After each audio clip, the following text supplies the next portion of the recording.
നമുക്കിന്ന് ഹോട്ടലിലൊക്കെ ഉണ്ടാക്കുന്ന പോലെയുള്ള ഒരു വെജിറ്റബിൾ കുറുമ എങ്ങനെയാണ് ഉണ്ടാക്കുന്നതെന്ന് നോക്കാം.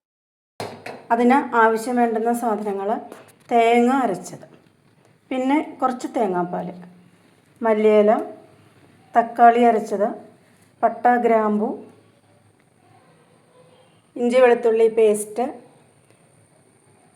മസാലപ്പൊടികൾ: 1 സ്പൂൺ മല്ലിപ്പൊടി, 1/2 സ്പൂൺ മുളക് പൊടി, 1/2 സ്പൂൺ ഗരം മസാല, പിന്നെ കുറച്ച് മഞ്ഞൾപ്പൊടി, പിന്നെ സവാള ചെറുതായിട്ട് അരിഞ്ഞത്.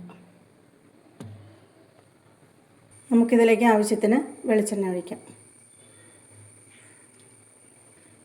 അതിലേക്ക് പട്ട, ഗ്രാമ്പു, ഏലക്കായ അങ്ങനെയുള്ള സാധനങ്ങൾ, ഗരം മസാല കൂട്ട് ഇടും.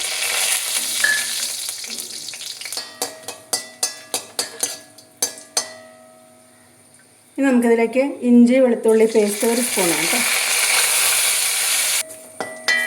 ഇത് മൂത്ത് വന്നിട്ടുണ്ട്. ഇനി നമുക്കിതിലേക്ക് അരിഞ്ഞു വെച്ചിട്ടുള്ള സവാള ചേർക്കാം. ഇതിലേക്ക് നമുക്ക് ആവശ്യത്തിന് ഉപ്പിടാം. അപ്പോൾ നമുക്ക് സവാള പെട്ടെന്ന് വഴന്ന് കിട്ടും.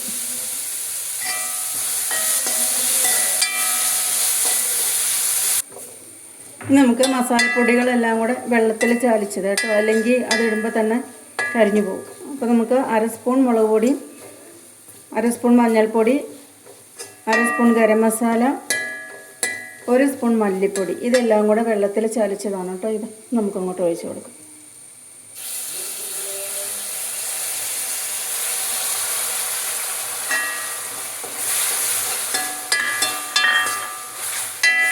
അതിൽ വെള്ളമൊക്കെ വറ്റിയിട്ടേ അതൊരു ബോളായിട്ട് വരട്ടെ കേട്ടോ. ഇതുപോലെ ചട്ടിയിൽ നിന്നൊക്കെ വിട്ട് വരുമ്പോൾ നമുക്ക് തക്കാളി അരിഞ്ഞ് ചേർക്കുന്നതിന് പകരം അത് അരച്ചേക്കാണ് കേട്ടോ. 1 തക്കാളി അരച്ചതാണ് നമുക്കിതിലേക്ക് ചേർക്കാം. തക്കാളിയുടെ പച്ചമണമൊക്കെ പോയിട്ട് നന്നായിട്ടൊന്ന് മൂക്കട്ടെ.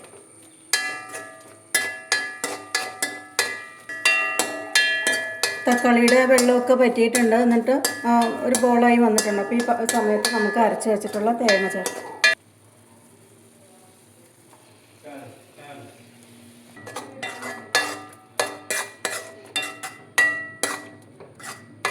തേങ്ങയുടെ വെള്ളമൊക്കെ വറ്റിയിട്ട് കുറച്ച് എണ്ണ തെളിയാൻ തുടങ്ങട്ടെ കേട്ടോ. ആ സമയത്ത് നമുക്ക് കിഴങ്ങും ക്യാരറ്റും കൂടെ അരിഞ്ഞു വെച്ചത് ചേർക്കാം.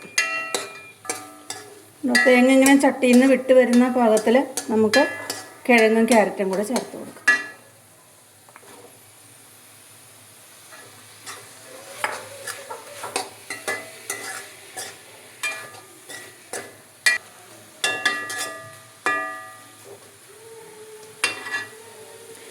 നമുക്കിനി ഇതിലേക്ക് വേവിച്ച് വെച്ചിട്ടുള്ള ഗ്രീൻ പീസിൻ്റെ കുറച്ച് വെള്ളം ഒഴിച്ച് കൊടുക്കാം. എന്നിട്ട് അതൊന്ന് വേവട്ടെ കേട്ടോ. വെന്ത് കഴിയുമ്പോൾ നമുക്ക് ഗ്രീൻ പീസ് ഇടാം.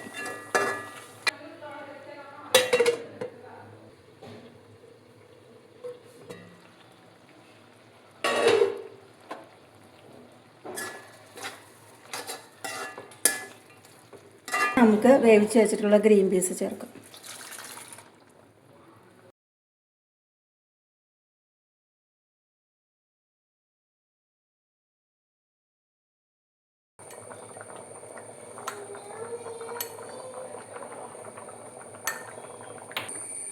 കറി എണ്ണ തെളിയാൻ തുടങ്ങിയിട്ടുണ്ട്. അപ്പോൾ കഷ്ണങ്ങളൊക്കെ വെന്തിട്ടുണ്ട് കേട്ടോ. എന്നിട്ട് ഇനി നമുക്കതിലേക്ക് 2 ടേബിൾ സ്പൂൺ തേങ്ങാപ്പാൽ ചേർക്കാം. അതായത് ഇവിടെ ടേബിൾ സ്പൂണും ടീസ്പൂണും തമ്മിലുള്ള വ്യത്യാസം, 1 ടീസ്പൂൺ എന്ന് പറഞ്ഞാൽ 5 മില്ലിയാണ്, ടേബിൾ സ്പൂൺ എന്ന് പറഞ്ഞാൽ 15 മില്ലിയാണ് കേട്ടോ. മല്ലിയിലയും കൂടെ ഇടും. ഇനി നമുക്ക് തിളപ്പിക്കണ്ട കേട്ടോ. തേങ്ങാപ്പാൽ ഒഴിച്ചിട്ട് തീ ഓഫ് ചെയ്യാം.